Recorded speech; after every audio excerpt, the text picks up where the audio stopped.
Hello. It is Work in Progress Wednesday, and it is also July 1st. So, it is time to talk about yarn. I have my lavender latte, and I have the House of Pooh Corner candle, because it is time to get back to Winnie the Pooh makes. And I'm so excited to talk to you all. I feel like I have missed talking to you. Even though it's only been a month, I've been like counting down the days until I get to film this update. I don't think anyone is excited for this like I am, but whatever. We're going to lean into the excitement. We're going to do a June yarn wrap up. Okay, so first, I achieved all of my making goals for June, which was kind of a lot. May, we ended up going on vacation. I feel like I'm like really dark. There is usually more natural light in here than there is today, but it also often looks better once it's in my laptop than it does on my phone screen, so hopefully this isn't horrible. So in May we went on vacation, and I did take knitting with me, but we were hiking, we were doing other things, like I didn't put really any knitting pressure on myself during that time at all, and what I got done, and I had goals, but like it was fine. So because of that, the only thing I finished in May, if you watched last month's update, was a single sock. Not a pair of socks, a single sock. So I carried all of my May projects into June, but I refused to not also cast on my June projects. So I was like, let's just do them all at once in 30 days. And I did. Not in a sustainable pace for me, right? So like, this is not something I could do all the time. This is not the scale of making that would be possible for me during like regular daily life. But for like 1 month, I did a lot of knitting, and we got things done. So the first, we're gonna do these in order that I finished them, and I'm pretty sure the first thing I finished were the lace panels for my filigree cami. So the way this pattern works is that you knit these 2 lace panels, and that ends up being your back panels. So there are buttonholes and little buttons that go down the center back, and then these are your back pieces. And then once those are done, off the needles with one side held on a stitch holder, you move on to casting on the other 2/3 of the body, and working that as like a front, and then eventually you put these on plus a side panel, and you end up with a full camisole.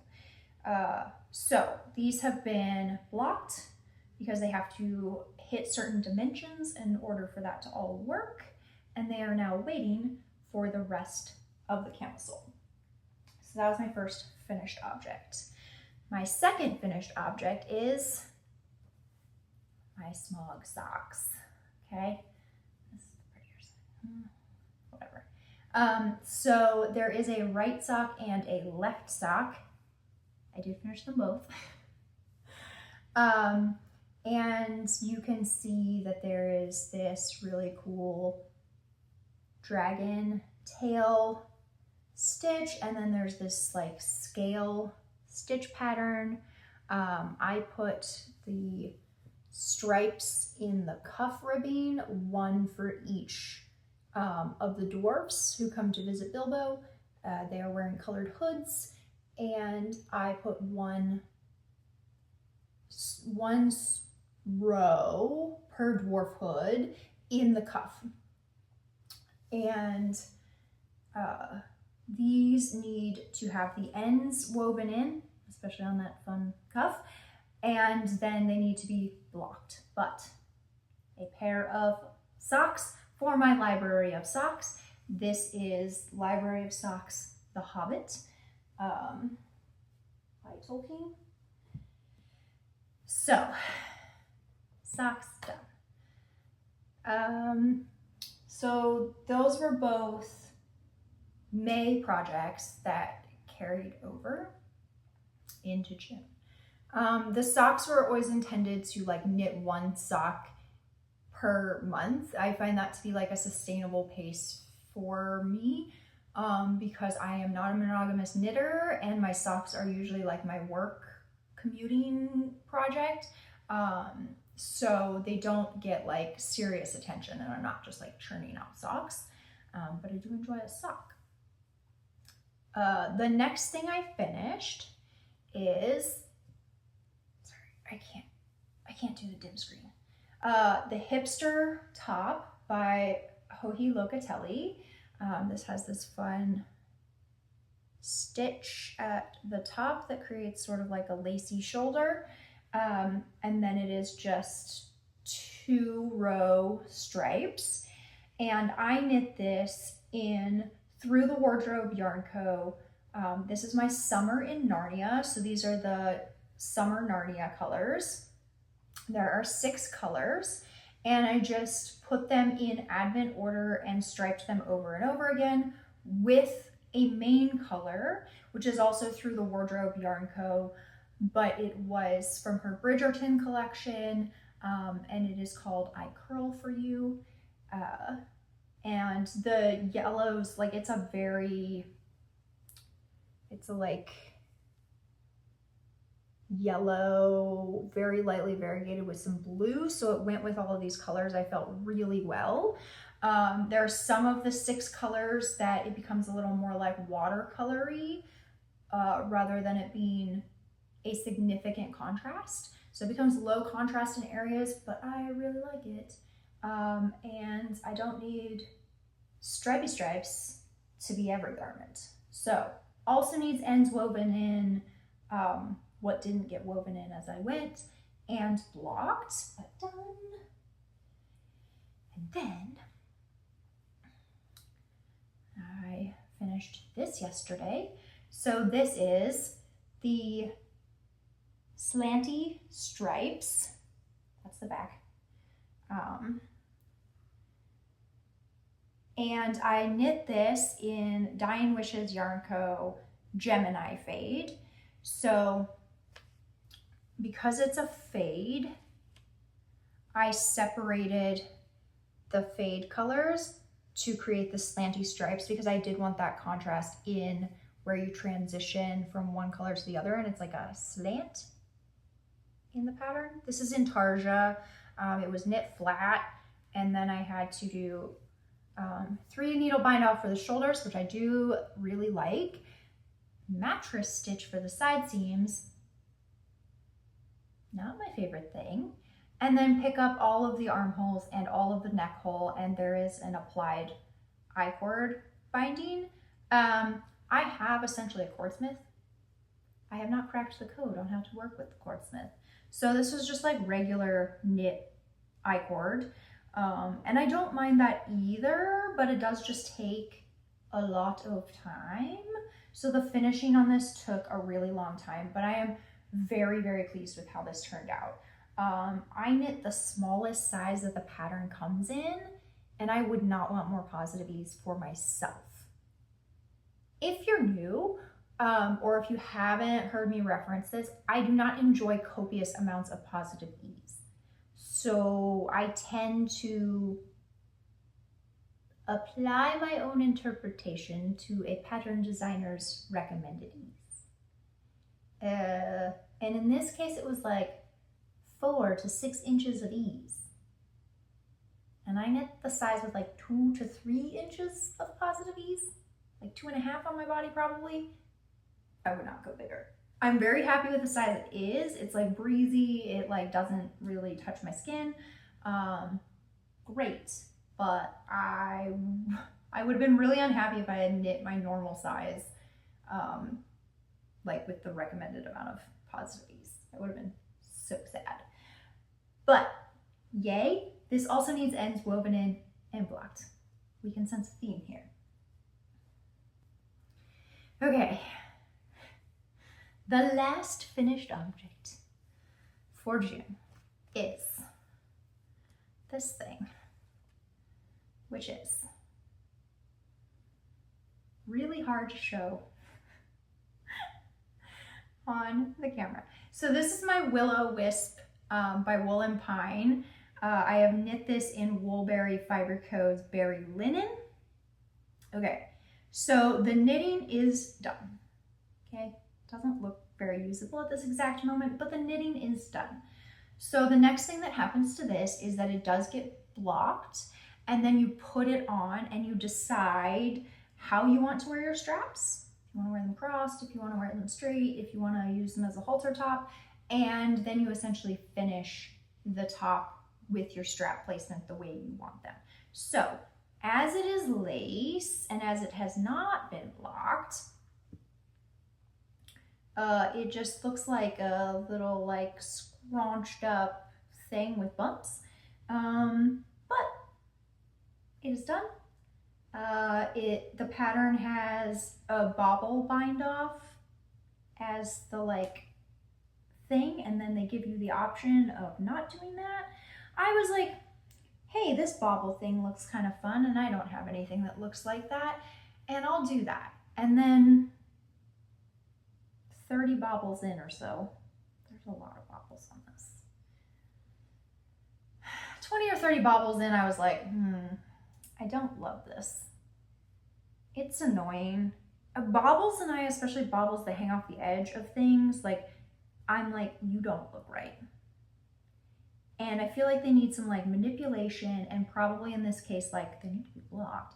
And then they would like look right, but they just look so weird. They look like a little tangled knot of yarn that I didn't do correctly.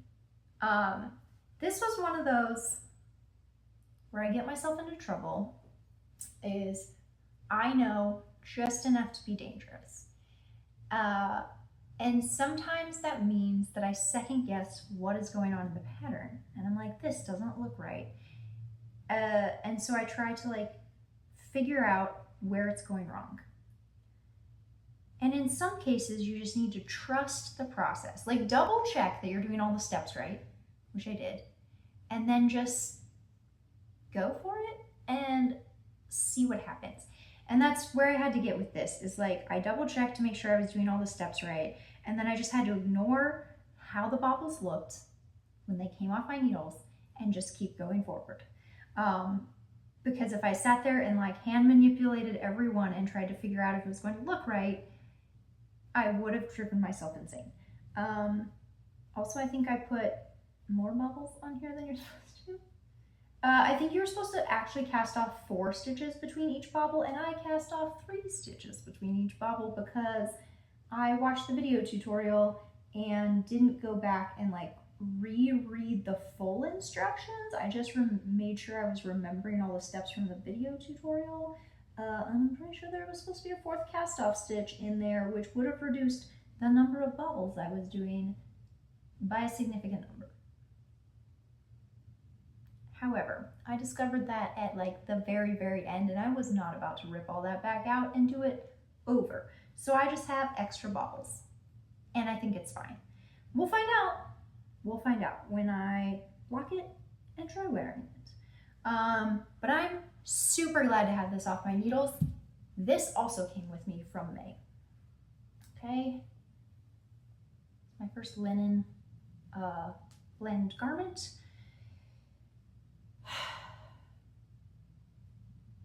that's all the finished objects.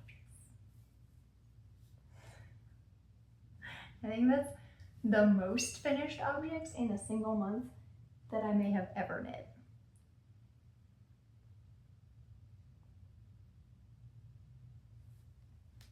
Okay. All right, you, I'm going to need you for next month. I'm gonna put you there. All right.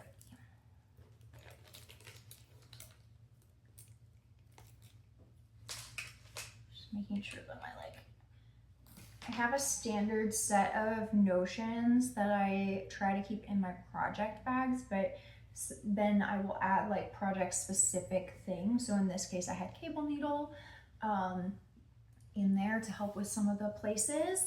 And so I'm just like unloading my project bag. All right, works in progress that are coming with me into July. So let's talk about this one first. So this is just going to be an ongoing project, and some months I will show it to you and some months I won't. It just basically depends on whether I put any work into it or not. And I had this on two 60-inch needles and it was a lot easier to see and like spread out, but it's really hard to knit that way. There's not quite enough stitches for two 60-inch cables, and then the little cable joiny thing gets like a little caught on the stitches, so you're always like finagling it through. So I went back to 160-inch because I can still scrunch these all up on it, but I have two rows. I have one row that puts the holes in, and then like one more row of this colorway, which is the tower. And then I will change to the next colorway. So I'm very excited, and I'm hoping that I will get the next colorway in July. So 1, 2, 3, 4, 5. This gets tricky. 6, 7, 8. This is right? No, that can't be right. Is this the 8th one? 10, 12, 14, 16, 18, 20, 22, 24, 26. Yeah, this is the 8th one. Okay, so this is color 8. So at the point that we're done with that color, we have knit 1/3 of this anthology throw. And this I am knitting out of the Tarot collection from Dye Mad Yarns. So I did get a few rows of that on, shockingly, as I was knitting a plethora of other things. I also did that. And then you haven't seen this one for a while because it's also one of those that's kind of like long-term, not in a rush to finish it, but this is my pink and purple Ansadora, which I am knitting for my barista. And I mean, it's way, way, way too hot here for any sort of shawl. So I'm not in a rush about this. And as long as like I have it finished by the end of the year and can give it to them when it's cold, and still useful, that is the plan for this. But I did get like 2 more color repeats in it this morning, so technically I have worked on it in July. That lives next to the couch. Oh my goodness, I'm gonna have to close the door because the dog is licking his paws and I really, really hate that sound. Okay. Okay, so those 2 things are like long-term projects. They're coming with us into July. We'll see if we get any more work done on them during the month of July. Then the filigree cami, I am going to start the front. So we're gonna cast on the front. And this is also out of Woolberry Fiber Co. Berry Linen. This is the color Longbourn from the Pride and Prejudice collection. And Woolberry Fiber Co. does not exist anymore as a yarn dyeing entity. So, but it's like a merino linen blend thing. So we're gonna attempt to work on that and see. I'd love to get the whole thing done in July, but with my other July specific projects, which are going to be priority, it might be a little much. So July, August, maybe. It's turned into a long-term project. That lace took way longer than I feel like it should have, but tis the way it goes. So that's living in my Cancer project bag, which we're in Cancer season. So, yay.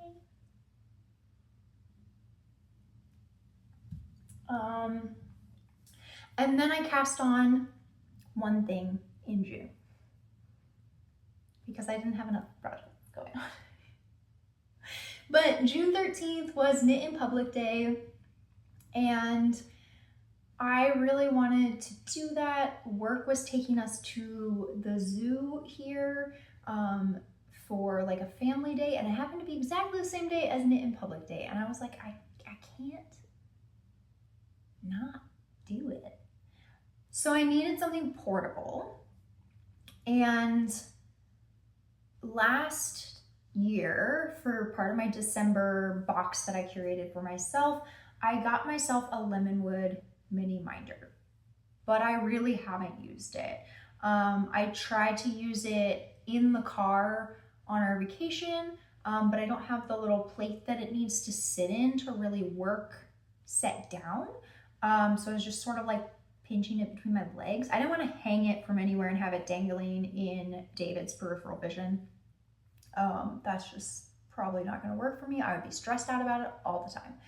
So this was really its first outing, and I cast on my Melt the Ice hat in Fantasy Fiber Yarn Co.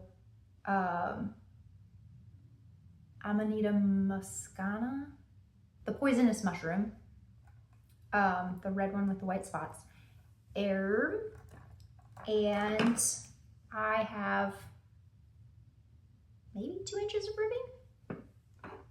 Let's find out. I have a tape measure right here. No. Ambitious of me. This is more like 1.5. It's a solid 1.5 inches of ribbing. And this was knit mostly at the zoo. And then I was very brave and also took it to our friend's birthday party, which was at a like pinball arcade place, but mainly we were sitting there having dinner. And while we were waiting on our food to come, and then later when other people were playing pinball, I pulled out my knitting and I worked on it. And this is like a big thing for me, right? Because like I will knit in public, but not like at like, not at social things. I haven't, unless it's related, like a social thing related to crafting. Like I have a friend who's done like craft, she calls them crafternoon, or craft brunch, so crunch. I don't think she watches this channel. If she did, I would give her a shout out, but I don't think anyone watches this channel, to be honest. But anyway, so like I've taken knitting to things like that, but I've never taken it to like a sporting event. I'm scared that they'll get mad about my needles. I've never taken it to like a theater. I've never taken it to a movie theater. I don't hang out with people and just like knit, but I wanted to try it and see. And like I was able to walk and knit really well with this. Like I was surprised because I look at my knitting. I can't read what I do. I don't do all these things that people have taught themselves how to do. Like I look at it still, I want that visual feedback. But I was able to walk with it, and I was super pleased, and this is just like 1 by 1 rib right now, and you do it forever and ever, 6 inches. So it's a great, like, I don't have to think about the project that I'm carrying around. I'm just rhythmically doing a thing, and it doesn't matter how far I go, because I will not get to 6 inches in a really long time. So yeah, I made another like little small step in my maker journey by carrying around my knitting on my wrist and doing it while I walked and also while I talked to people at a birthday party. And that way I had something to do when everyone was playing pinball, and it wasn't like I was just standing around watching people play pinball and then people feel awkward about it, because I do not enjoy trying things under a spotlight, especially something that has a competitive element to it. I don't game in front of people, especially if it's like the first time that I've done a thing. I don't enjoy that feeling at all. So the knitting was great. Nobody asked me if I wanted to play pinball. I was just knitting. And it was amazing. All right. That's the only thing we cast on. We talked about the works in progress. What are we going to knit in July? So, my sock project, I am going to pick back up the shark tooth sock. So, wow, I just realized how like crunchy this yarn is compared to other ones that I've been knitting with. I'm sure it will soften up when I like block it, but wow.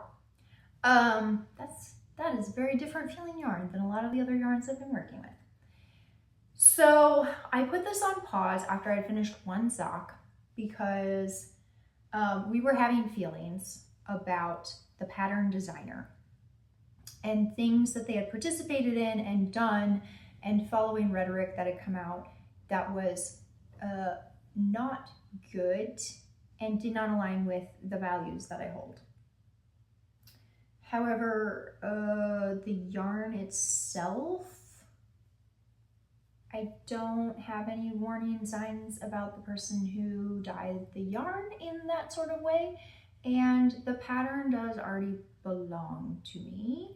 So I'm not like platforming the designer or talking about the designer right now, but I am going to knit the other sock. So in case anyone actually does watch this channel, watch my videos, I won't be giving publicity or platforming the designer until I feel fully confident that they are aligned with my values and whatnot. But until then, I do want to let this yarn shine. And these are my Hercule Poirot socks. So the yarn is Mon Ami and Little Gray Cells. I should probably stop covering my mouth with yarn. Little Gray Cells is the cuff and toe. And so these will go back in the sock bag, which is empty. And these will be my sock project for July.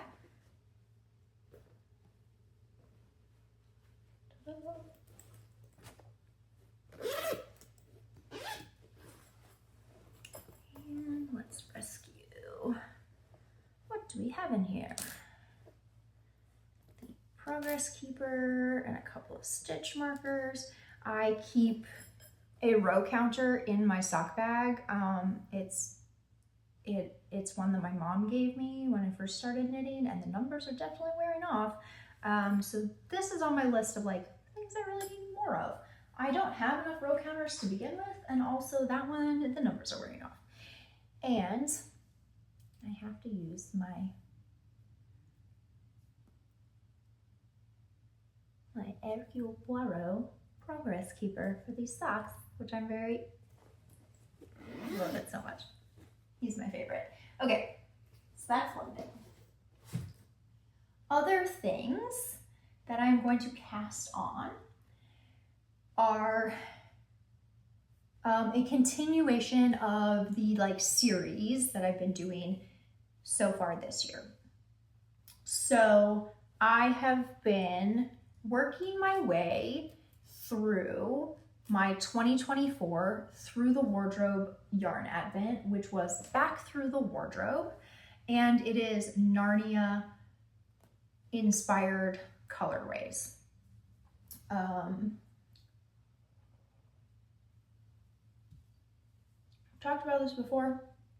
The way that Selena, the dyer, did her mood boards was one mood board for each season, and then 6 colors of the advent corresponded to each season. So you had 6 colors for spring, 6 colors for summer, 6 colors for autumn, or I guess winter came first because The Lion, the Witch, and the Wardrobe, everything is in perpetual winter at the beginning. If you've read the books, you know. Also, I think I just copied that move from Tashi, so sorry. I've been watching a lot of Tashi's videos, and I feel like, one, I would like Tashi to narrate my life, and because I think they would do a better job of it than I would. And also, I greatly enjoy Tashi's energy and Tashi's podcasts, video things, YouTube entries, whatever we call these bits. And I think they are super fun and awesome. And they bring me great joy. Like all of the people that I follow on YouTube. Pretty much only follow people if they bring me great joy. So anyway, sorry if Tashi mannerisms or whatnot are rubbing off on me. I'm not trying to copy anyone. Just, yes. I really don't remember where it is because I just flustered myself with feeling bad. Okay. Oh, yes. Perpetual winter. If you read the books, you understand that. So each of the seasons had these like colorways that went with them. And then the whole thing was like a semi-fade. It's not really a fade, but like the colors do flow into each other. And some of them are quite fadey, especially like the winter section, I feel like you could say is a little bit more of a fade, but it's really more of a semi-fade. They flow into each other, they coordinate with each other, but it's not like fade. For example, I am wearing the Adriana, which I knit out of the spring in Narnia colors. So here was the first color of spring, here's the second color of spring, third color of spring, fourth color of spring, fourth, fifth. There are quite a few greens, and the greens do like more fade together, you'll see. And then the sixth color of spring, this blue and pink down here at the bottom. I held these double with a neutral color similar to the ribbing, and that is how I knit this tank. So you can see that the colors like flow into each other. My hipster that I showed you is the summer in Narnia, and I have knit the winter in Narnia, which is my Paul Klee. So it is time for the 4th season of Narnia, because my idea was that we knit one garment for each of the seasons of Narnia, and then I'm using all of the leftovers of all of the colorways in another project. So we are down to the last season, and it's autumn in Narnia. So what I am making is I am making the stripy flannel by Alicia Plummer. And for my main color, I am using Long Dog Yarn Co. This is from Brandy's Yarn of Enchantment collection, and this is the colorway Clyde. And I got it on tweed because I really want a tweedy flannel pullover. And then we have, do I have to pull them around? Can I just fold this bag down?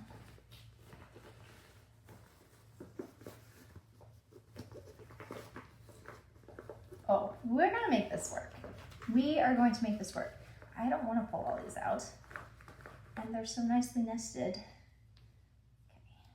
let's pull that out because that's another thing. And then I have to touch my screen so I can actually see what you see.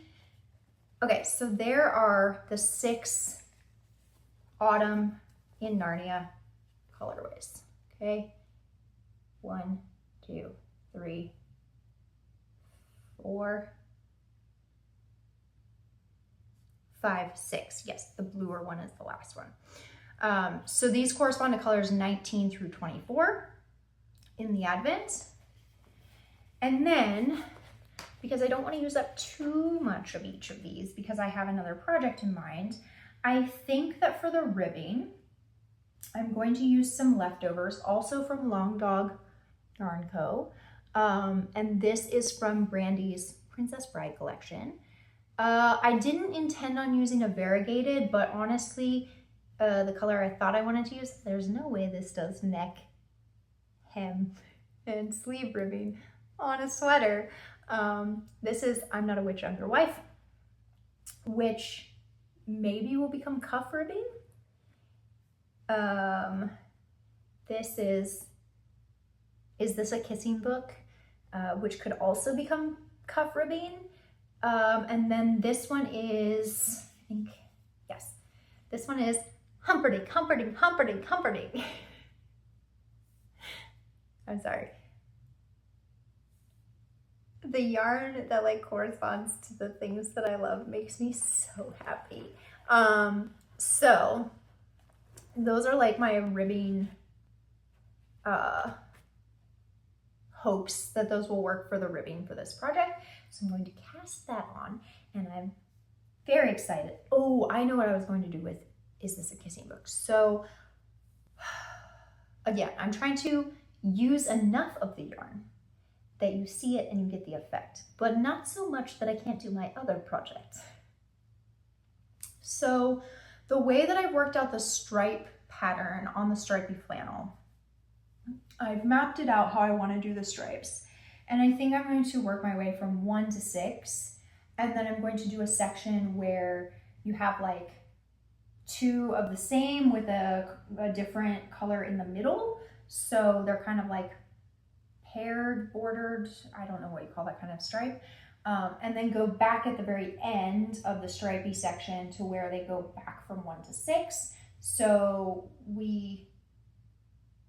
6 to 1, the middle section, and then 1 to 6. So we start at 6 and we end at 6 in terms of the stripes. And I'm doing the version of the stripy flannel that has like the third of it is striped and then the rest of the body is just the texture. So in order to do that, I sort of like counted the stripes and I need like probably 1 more color. So right where you cast on at the very top of the shoulder, like you don't get much of that colorway at all and you don't really get like the stripe effect of it. So I'm going to use Is This a Kissing Book because it marries well with color number 6 in the Narnia Advent. And so then my first color of the Narnia will be more like here and it'll be a stripe rather than a wedge. And so that's what I'm going to do is I sort of like cheating the striping a tiny bit with adding another contrast color. And I am also doing another thing that is not the way the pattern is written. I live in a very, very hot place. It's especially very, very hot right now, as it is everywhere. But I have a couple sweaters that are the first sweaters that I knit were like DK sweaters. And they don't get a ton of time where that heavy of a sweater is a good option for me and where I live. Now, if I'm traveling, that's like a whole different thing, right? They were great in Iceland. They've been great on like cruises to Alaska where I'm on a big ship and exposed to the water off of the air. The air off of the water. Or I guess also the water off of the air because there is like sea spray that happens. Anyway, I was right, but it was not what I meant to say. So I then knit I knit a fingering weight sweater, McKintra, and I was like, this is amazing. And this is what I want all of my sweaters to be from now on. All with an asterisk, because I will still have some DK weight sweaters, but I think the balance of my wardrobe needs to be on the fingering weight side. I also really enjoy fingering weight yarn. I like a sock set. I really enjoy minis. If you cannot tell from the amount of like advent projects I have and how I'm like mixing colors and playing with little bits and bobs of yarn and like whatnot, I greatly enjoy minis.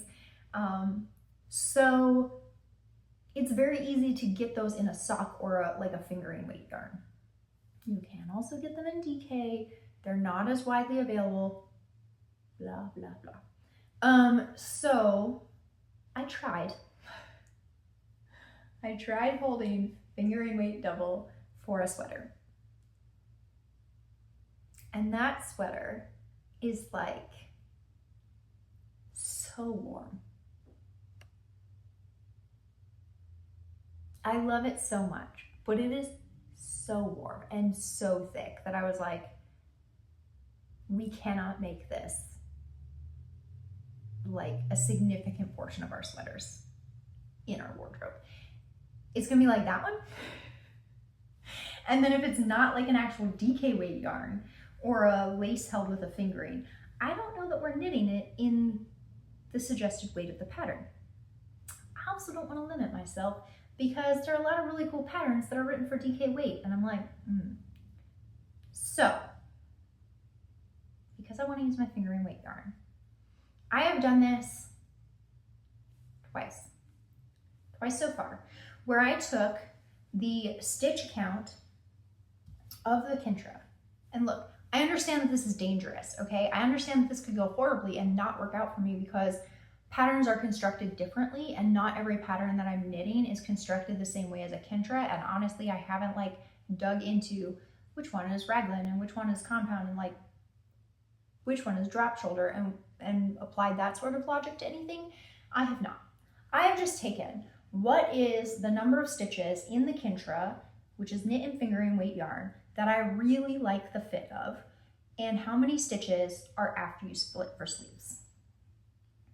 And then I go in to whatever pattern that I am knitting, and I find the size that corresponds to that number of stitches when you split for sleeves.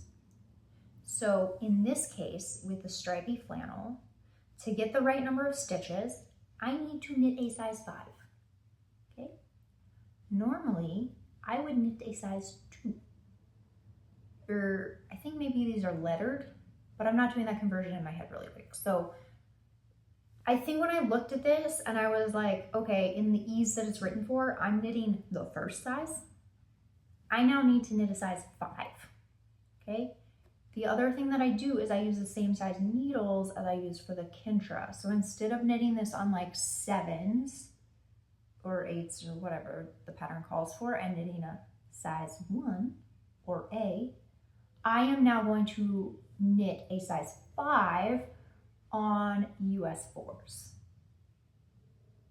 And actually I've only done this one other time. I did it with my Duchess crew and I really liked it. Because that is definitely a sweater that if I had held the sock weight double, it would have been a mistake. I also used fingering weight yarn, not held double, for my shifty, but I kept it on the needle size that the pattern called for. And I knit like the size that corresponded to what I wanted in my body measurements. That did dramatically change the texture of that sweater. So if you see my shifty on Ravelry, it's not going to look like a shifty that is knit the way the pattern was actually written, but it did do a really cool thing with the texture and I love it. So we're just messing with all the things, right? So that's what I'm doing for my stripy flannel and I'm very excited about that. So, put you back in your little pouch. Just decide what project bag this is in. Okay, so that's one. My second June project that is not a like, hey, we already started this and we're continuing, and it's not a sock, because again, I spread my socks over 2 months, so this is like month 2, so it's sock number 2, is the continuation of the Winnie the Pooh series, hence the candle. Oh, I do have a Turkish Delight candle that came with my Back Through the Wardrobe advent that I do burn when I'm knitting on my Narnia seasonal projects. The candle is from Skein and the Stitch, and Selena partnered with Jess to make the candles for the advent. So currently I'm burning House at Pooh Corner. So let's talk Winnie the Pooh. This was also a 2024 advent that I got, but Sarah was doing sock sets. And I kind of came up with a project for each of the sock sets, and it was kind of like also a seasonally appropriate garment for the corresponding season. So what I mean by that is the Winnie the Pooh volume 1, which was 2024, was not like associated with the seasons. I did that part on my own. So for, what was it? This is technically summer. Is there only 3 of them? No. Okay. So it was the Pavo blouse, which I knit out of A Trap for Heffalumps. It was the Aster tee, which I knit out of Rather Boggy and Sad, and then I used the minis of Piglet and Eeyore. So like spring, summer. This is fall, and then I have a winter project. So fall is like a vest. Fall here still is really hot, so I can get away with that. And also then I have like a pullover sweater for winter. So for my fall project, I am using Tigers Can't Climb Downwards and Tigger. This is 1 skein of yarn. I have caked it into a conjoined cake because once again, I am doing something that the pattern does not tell you to do with color. I've decided this is my thing. It is the thing that brings me joy. I like matching colors and thematic themes to patterns. And I like seeing what will happen. And that's where my joy is. It's like playing with colorways. And if there's like a thematic thread I can pull, I'm very excited. Hence the like Princess Bride yarn and the Narnia yarn and like the Winnie the Pooh yarn and all of the books I've ever loved in yarn form. Yeah, I don't know. I'm a nerd, and color and like symbolism and like the whatnots really makes me happy. That is my nerdiness is around that. So what am I knitting? I am going to attempt to knit the Embassy Row Vest in Tigers Can't Climb Downwards. And the way that works is that vest is 2 colors. It is a main color and a contrast color. And I said, pshaw, I am not doing that. It looks great that way, okay? It looks great. What I said was, what if I used a variegated yarn and used the same yarn for both those things? Because at the end of the day, it's like texture. The pattern is like texture. And I think it would still be texture, but overlaying the same yarn that already changes colors on top of itself could be really interesting. It could just be wild. But I'm here for it. So that's what we're doing. That's why I have like twin skeins. So the pattern balance is a little more like 60% main color, 40% contrast color. So I kept the cakes joined. So I haven't cut this into two 50 grams.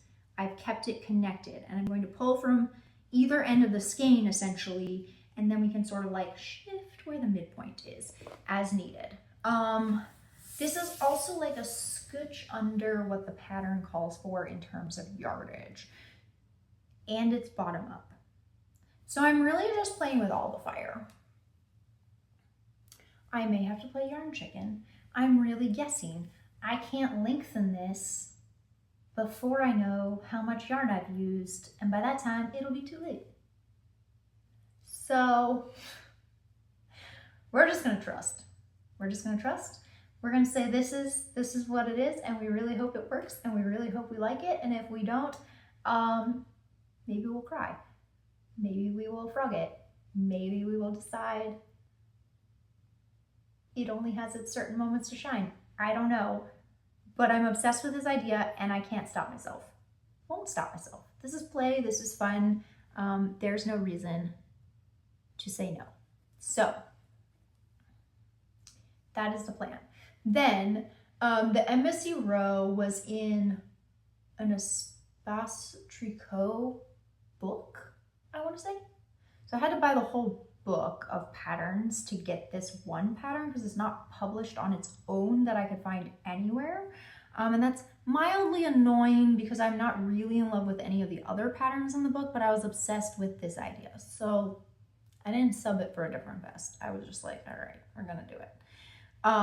But the pattern basically calls itself a tank version if you don't go back and do anything to the openings. So the neckline and the armholes don't get any finishing after the fact. It's just the way it's knit. And then it calls itself a vest if you go back and add ribbing. So what I am doing is I'm calling it a vest, and I'm going to go back and add ribbing, and I'm going to add it in the Tigger colorway. And according to the pattern, I do have enough of this to do the ribbing. So that we should be fine with. So yeah, we're doing, I keep forgetting to drink this coffee because I'm just talking and then it's getting like colder and colder, and that's sad. So we're doing that.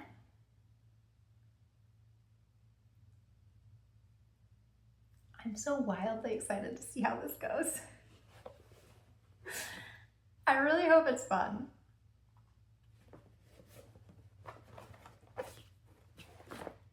How bad could it be? I mean, it's just gonna end up being Tiggers Can't Climb Down, where it's like knit up with Tigger ribbing, which is like what was intended out of the sock set. So it's really not that weird. I like to bend patterns to my will. I don't do a lot of like modding in terms of like, hey, I'm going to shift the dimensions of this, but I do a lot of like, but this yarn weight, but no to that. Like, I see the way that you've laid out your colors, I'm gonna do it differently. And usually it's more complicated. Like there's usually like another layer. Okay, so I've been talking to you forever. That's what I'm going to cast on. And because it is like work in progress Wednesday and also July 1st, I like held myself back this morning from casting on until I could like record this, because I never get to show you the yarn before it's like already on needles. And I'm like, hey, I have 3 inches of this thing. This is what we're knitting. So there's that. What else do I want to talk about? Shall we talk the bin? Let us talk about the bin, okay? Here is the bin. So this is like the temporary holding pin for things that are on pause. What is in here right now? Well, the shark tooth socks were in here. They've come out, so progress. What else is in here is my bone season socks. My voyage cardigan that I'm terrified of the steek because I know I did it wrong, and if I look at it, it's going to unravel, and I need to hand stitch it a bunch because I don't own a sewing machine and I can't fix it. Then there is, oh, my Cozy Mick blanket. That's scheduled for later this year.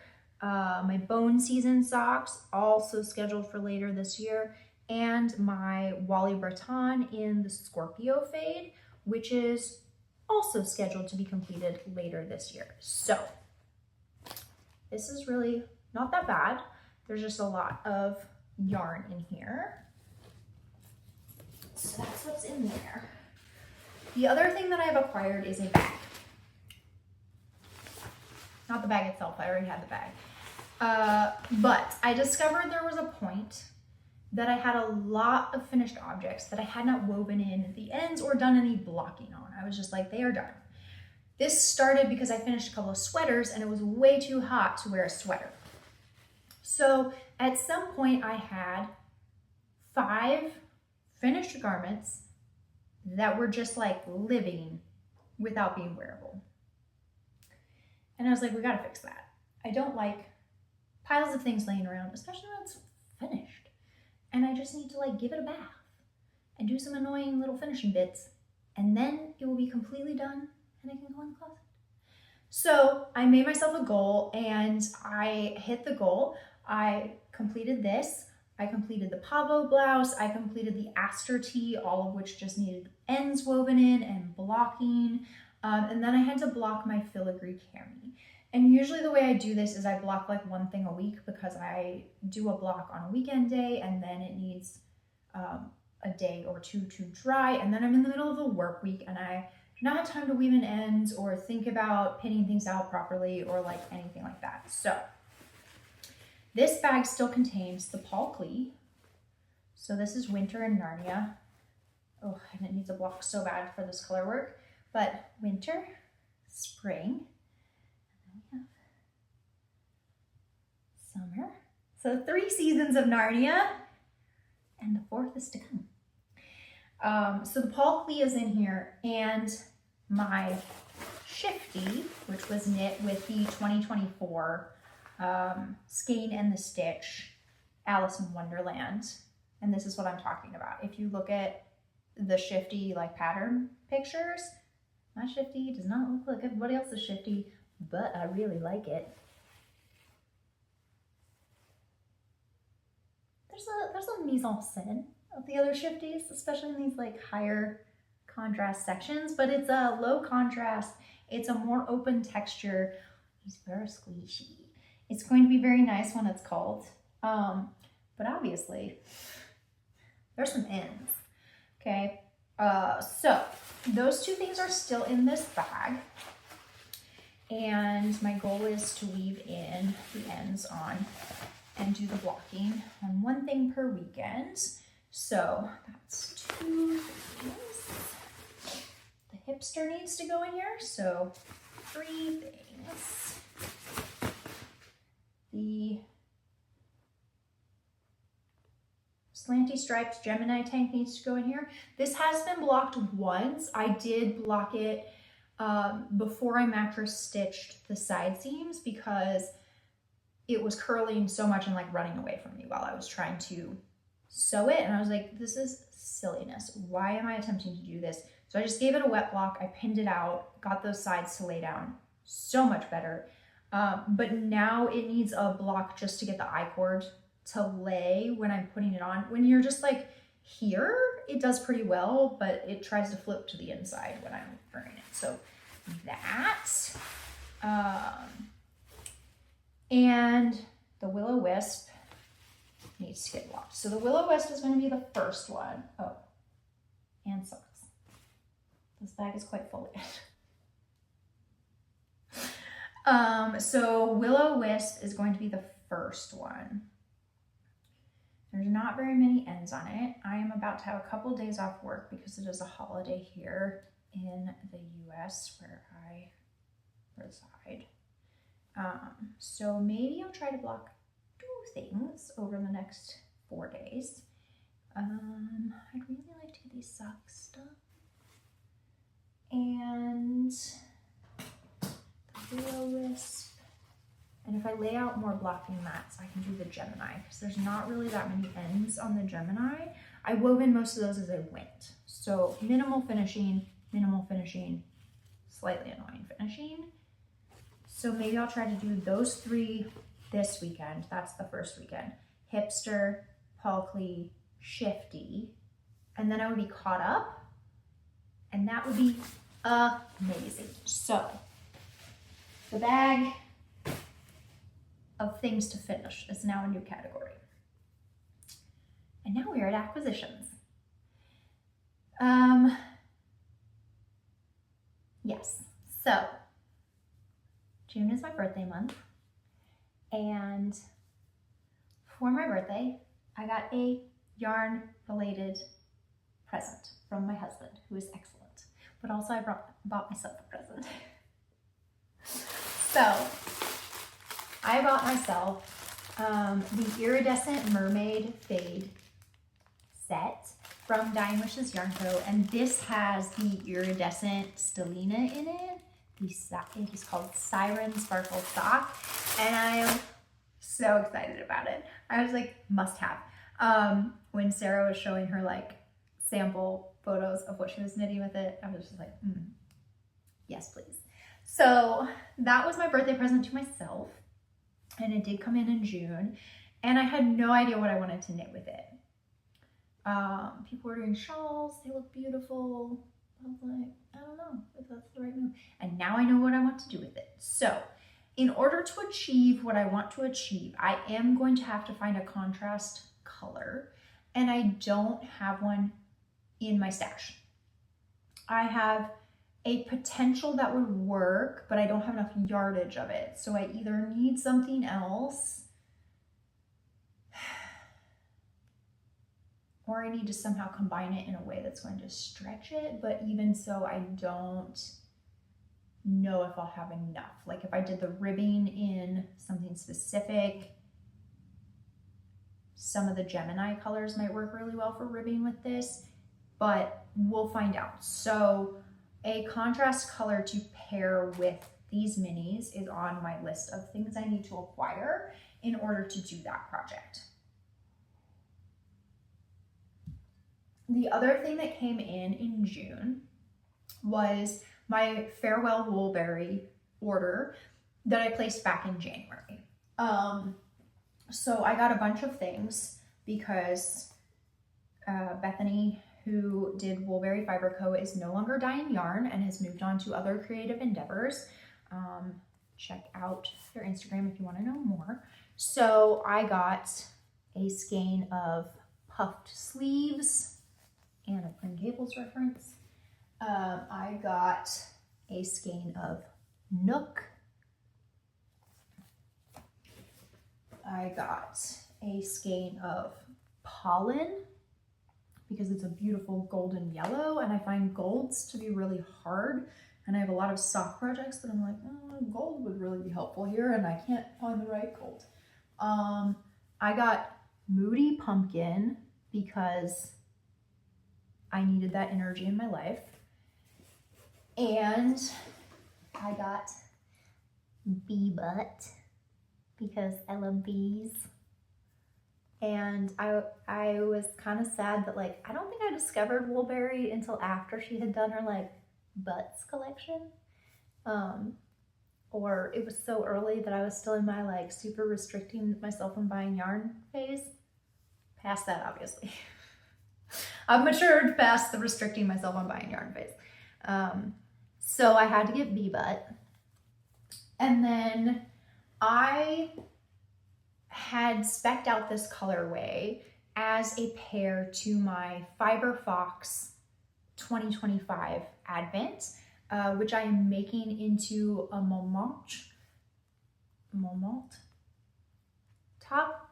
My friend's pronunciation is super rusty. And so I got 2 skeins of gingerbread on tweed to be my contrast color for that Advent. And I have some footage I took of that Advent laid out with this contrast color. So I will show you.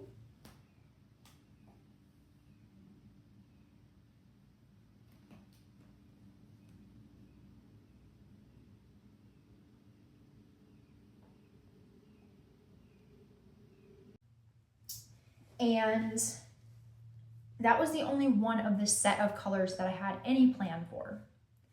I have since formulated plans for a couple of them.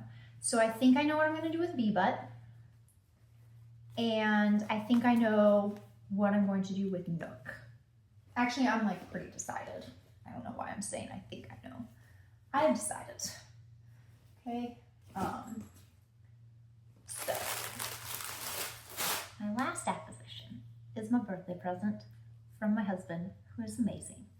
And it is a Tom Bin Swift bag so that I can take my knitting traveling. So, these little pouches that I have this month's knitting projects yarn caked up in also were part of my birthday present. So these are the stuff sacks. They have clear bottoms so you can see what yarn you have in them. They have little attachment points where you can clip them on the inside of your bag so they don't just roll around everywhere. They cinch closed. They have like guide hooks that you can run your yarn through so your yarn doesn't get tangled. They're super cool. I'm excited. And then there is 2 zippy pockets that are pretty big. They go all the way down there. And they're clear so you can see what's in your zippy pocket. And then there's like a key leash or like whatever. There are all these attachment points in the bag for your yarn stuff sacks or like other things like my little Magpie Fibers gauge slash ruler slash progress keeper holder. So I am just starting to figure out how I want the layout of my bag to be.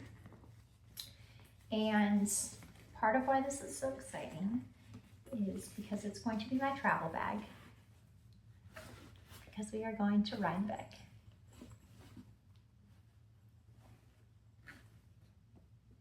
I've never been to a fiber festival before, and I'm so excited. I'm unreasonably excited.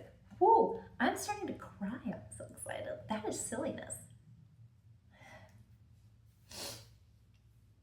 So, yeah, never been to a fiber festival. We're just like, let's go to the biggest one ever. So I am going to be going to a Woolen Affair, Indie Untangled, and Rhinebeck. And the plan is to do Saturday and Sunday at Rhinebeck, to do a Woolen Affair on Thursday, and to do Indie Untangled on Friday. So whole weekend of fiber festival. My husband and I have never been to one together, and we're just going like all in. My husband has done a lot of conventions, like a lot of like card gaming, board game, like Comic-Con type things. So like he's no stranger to a convention. I'm no stranger to like a state fair. I think when you mash these two things sort of together, you get Rhinebeck-ish. So New York sheep and wool-ish. So that's what we're doing, is we're just going 125% straight off the bat. And I'm so uber excited. We have finally like booked things. I have tickets to things, so I feel like I can talk about it now. So I'm very excited for that to be my like yarn and journaling and like hobby things that I like to carry around with me when we travel. bag. It's very sturdy. I'm like figuring out which little notions I want to carry. My thread and maple like clutch, like travel clutches in there right now. And it fits great, and I'm just like having fun organizing it and putting the bits in it and decorating it.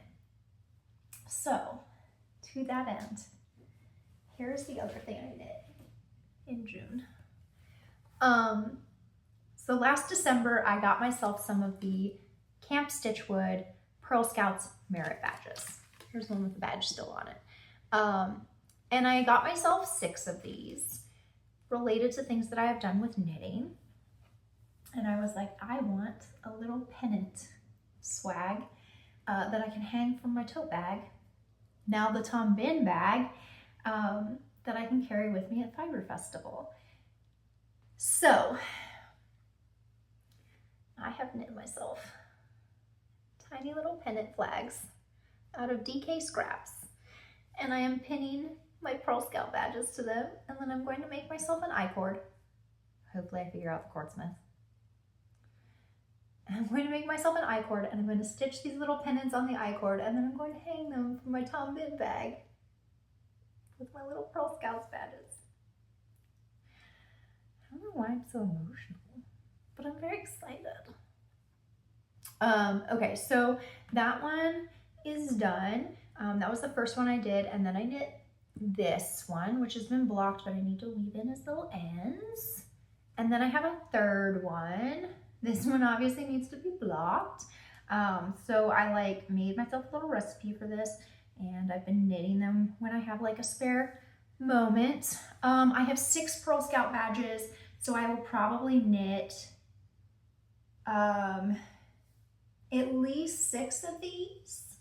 I might do 7 or 8, so I have a couple empty ones. And technically you could pin, like, I could go kind of more like in an upper and a lower corner, and I could squeeze 2, or I could even do 3 if I really wanted to get crazy. So like if I accumulate a ton more badges, I don't necessarily need a ton more pennants, but also I kind of feel like it would be fun to just knit new ones from scraps of projects I've worked on over the year. So like you go back and like the pennants are different, maybe you carry different pins that year, whatever. We'll see what happens. But that's happening. That's how I'm going to decorate my Tom Bin, and I'm very excited about it.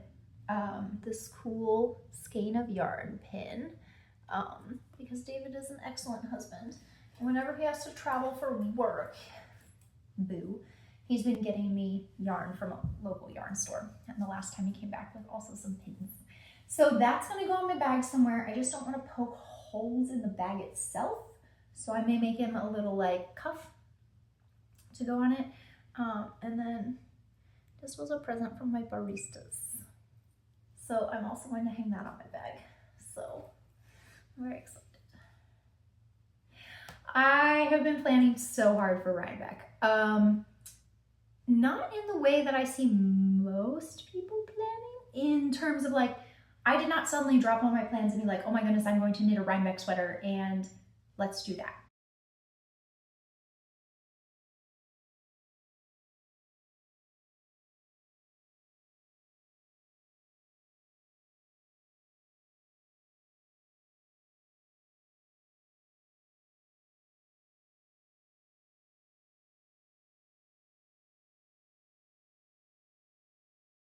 I'm just like, I've never been to a fiber festival. None of these people have seen me. Because again, I don't think anyone actually watches this. So like, whatever I wear that I've knit will be new to the people. My struggle is, I appear to have knit a lot of garments out of yarn from people who will probably not be there. Because it's a lot of dyers that live in the UK, a lot of things from dyers in Canada, Norway,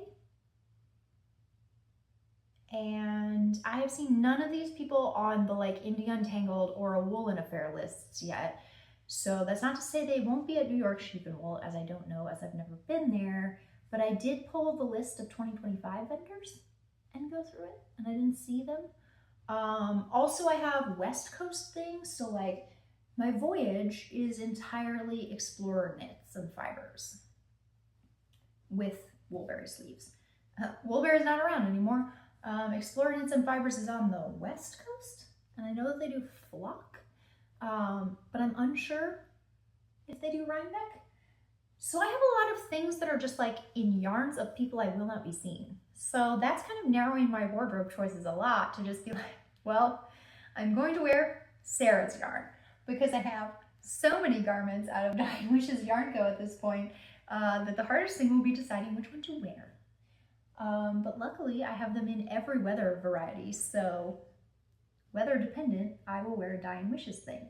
Maybe we'll have people vote on which Dying Wishes Yarn Co outfit I actually wear. So that is the thing. But I've been doing a lot of planning for like, what do I want to get at Rhinebeck? What do I want my New York sheep and wool experience to be like? As much as one can like sort of think through and plan that. I don't want to be overwhelmed and get nothing. I don't want to come back with a bunch of random stuff that I don't understand. I want to have some sort of plan, and then I want to give myself freedom to play and bounds that are not so tight that they cause me to miss out on things, which is a very hard thing for me. The hardest thing for me is like loosening my grip and my control and my sense of like, no, don't do that because it's safer if you don't. But I am in a position, I have built myself up to a position where I have the means to do things at the scale that I am going to give myself guidelines around. And it is a generous scale. And the other thing that I feel is important is life has been really hard. And life has been really hard for a lot of people. And I feel like a ratio of the people who I support through my yarn endeavors are people who have been extra impacted by the world being not good and the situation in this country deteriorating. And therefore, one of the little things that I can do is to put my money back into those people's livelihoods. So it is important for me to support as much as I can. And the brilliant thing for me is that I also get lovely yarn that I get to make lovely things out of, and I get to enjoy, and I can put the money for the yarn towards people and small businesses that need it and that deserve it, and not give it to corporations or private equity groups. So I will go, and like Hello Dolly says, spread the money around to do good. There's a whole like manure metaphor that she uses, but I will spare you all from that. You can go watch Hello Dolly if you want. Greatly enjoy that movie. And yeah, I'm excited to go put a portion of what I have earned in my life doing work into the hands of people who I believe in and want to support. And to that end, my Rhinebeck haul might be large. I hope it will be large because that's more that I can like give back and things and bring hopefully joy to everyone, including me. And if anyone gets joy out of this little wedge of internet where I sit on my floor in front of my white wall and you get no music and you get no title cards and it's just me talking to the camera and showing you things that I've made. Yeah, if it brings anyone joy, like the joy that it brings me to watch other people's yarn videos, to watch Vlogmas, to feel that connection, to feel like there's like-minded people who do like-minded crafts, who we all enjoy this thing together, then I feel really happy. And if not, then I have had the cathartic experience of talking to myself for an hour and 20 minutes about yarn and out loud basking in the joy that is Fiber Festival anticipation, making success and making things yet to be brought into life that may manifest in a delightful way. So that's where we are. And that is the June wrap up, the surprise I'm going to Rhinebeck announcement, and everything in between. And I hope that you stay safe and you take care of your community and the people around you and protect everyone and find joy, create joy, keep making, and maybe I will see you next month for what I am almost certain will be a shorter video. And then at some point I will show you how I'm planning for Rhinebeck, because it's me, so it's a whole process. I'm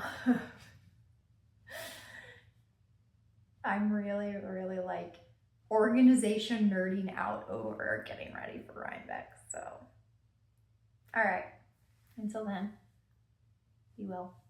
Bye.